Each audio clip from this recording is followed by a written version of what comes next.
غادي نتكلموا على التشوهات الخلقيه اللي تتصيب الجهاز العصبي عند الجنين وعند الرضيع. من بين هذه التشوهات الخلقيه واللي اكثر انتشارا فيها هو ما يسمى بسبينا بيفيدا. سبينا بيفيدا هو واحد التشوه خلقي اللي تيصيب العمود الفقري ديال الجنين اثناء التكوين ديالو في البطن ديال الام ديالو. العمود الفقري هو عباره عن انبوب اللي تيدوز فيه النخاع الشوكي، يعني العصب ديال هذاك البيبي، اللي تيمشيو للارجل ويمشيو لليدين ويمشيو للمسالك البوليه والمسائل الاخرى ديال الجهاز التناسلي. هاد سبينا بيفيدا تيوقع واحد الانحلال او انفتاح في اسفل العمود الفقري، فالعصب ديال هذاك الجنين ما تيمشوش في الانبوب، ما تيخرجوا على برا. ملي تيخرجوا على برا تحت الجلد فتيوصلوش المحلات ديالهم، فتيقدر يعطينا واحد الشلل نصفي عند هذا الرضيع ومشكل اضطرابات في التبول ديالو في المخرج ديالو. شنو هما الاسباب ديال هذا التشوه الخلقي؟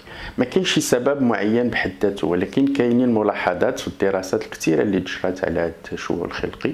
من بينهم هو نقص حاد فيما يسمى بلاسيد فوليك او الحامض الفوليك او الفيتامين بي 9. من بينهم بعض الادويه اللي ياخذوهم النساء الحوامل، اللي من بينهم واحد الادويه ديال مرض الصرع معروف عندنا اللي تيمكن له يسبب هذا التشوه الخلقي، فتيخص النساء يتفاداوه. من بينهم تعفنات بالميكروبات او بالفيروسات اللي تيمكن لهم يديروا هذا التشوه الخلقي. من بينهم عاوتاني المشكل ديال ما يسمى بلي غايون اللي في لا راديولوجي او حتى في الهواتف النقاله او هذا تيمكن لهم يديروا اضطرابات اثناء التكوين ديال هذاك العمود الفقري عند الجنين. هذا العمود الفقري والجهاز العصبي باكمله تيتكون عند الجنين في الشهر الاول ديال الحمل، فتيخصنا نردو بالنا بزاف ملي تتحمل السيده في البدايه ديالها باش ما يوقعش لنا هذا المشكل. كيفاش تنشخصوه؟ تيمكننا نشخصوه اثناء الحمل، مع الاسف حتى الشهر الرابع التلفازه يسمى عامه بالتلفازه او ليكوغرافي. بعض التحليلات الطبيه اللي تمكننا نديروها في الدم ديال المراه الحامل او في السائل اللي داير بهذاك الجنين، تنشخصوا حنايا كاطباء ديال جراحه الدماغ والاعصاب والعمود الفقري، تنشخصوا ملي تيتزاد هذاك الرضيع، فتيجيبوا لنا هذاك الرضيع او تنمشيو نحضروا له في مكان الولاده. هو انتفاخ في اسفل الظهر ديال الجنين او الرضيع. العائله في الغالب تيقول لك راه عنده واحد الحبوبه في ظهره، هي ماشي حبوبه في ظهره، هو تشوه خلقي. فالخطوره ديالو بعض المرات يدير واحد الشلل نصفي، يعني الرضيع تيحرك يديه مزيان ما تيحركش رجليه، ما تيتحكمش في التبول ديالو.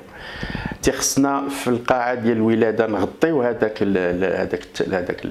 الانتفاخ اللي في اسفل الظهر بضمادات يعني معقمه، ونقلوا هذاك الرضيع للمكان مختص في هذه الجراحه. تيمكننا نديروا الجراحه في هذاك النهار، تيمكننا نديروها لغدا، لان الفائده ديال هذه الجراحه هو انه كتحمي هذوك العصب اللي خارجين تالفين، فتنرجعوهم للعمود الفقري وتنغطيوهم كما ينبغي بالجلد باش نحميوهم ما يزيدوش يديروا لنا الضرر لهذاك الرضيع. ما يمكنش نتسناو شهر شهرين 3 شهور 6 شهور، هذا خطأ.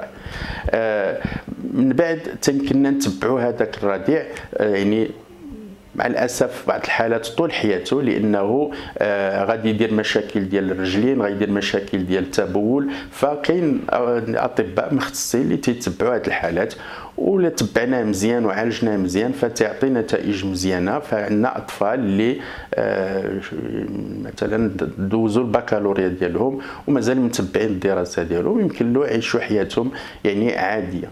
في الغالب هذا التشوه الخلقي تيكون معاه واحد المشكل اللي تيجي في الراس، وهو ما يسمى بالهيدروسيفالي او كثره الماء في الدماغ. هذا غنطرقوا له في واحد الحصه اخرى. شنو يمكننا نديروا الوقايه باش ما يجيناش هذا المشكل السبينه بيفيدا. الوقايه هي كل امراه حامله تخصها يعني تاخذ هذاك الحمل بواحد الاهميه كبيره وترد بالها.